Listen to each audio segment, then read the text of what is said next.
Hello, magandang araw po sa ating lahat. Pasensya, hindi ako marunong sa ating local dialect. So magsalita po ako in Tagalog.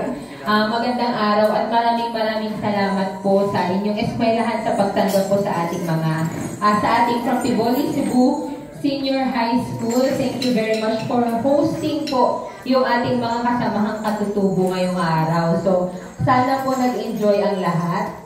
At natutuhan, nagkaroon ng cultural exchange from our participants. And of course, ang ating mga estudyante na talaga namang nasa kanilang mga makakulay na kasuotan. Pasasalamat po sa ating school principal and I think Sir Benji Emmanuel, thank you very much. And I think the barangay captain is also here.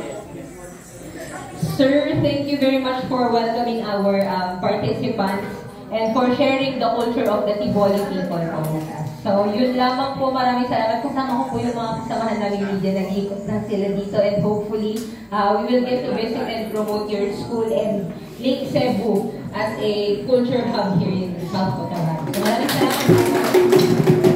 Thank you very much, Ma'am. Okay, Ma'am Joy Iglesia. Yes, from the NCCA staff or National Commission for the Culture and the Arts. Thank you, Ma'am, for coming and of course to your call team. Okay. Okay po, wala problema po. Welcome and welcome sa Tagalog Senior High School. I hope po ma-picture po Tagalog Senior High School. Kap! Salamat po ha. Thank you po. God bless Sir, po. And God bless sa travel po. Sige po. Again, at this point in time, we have oras to mga video,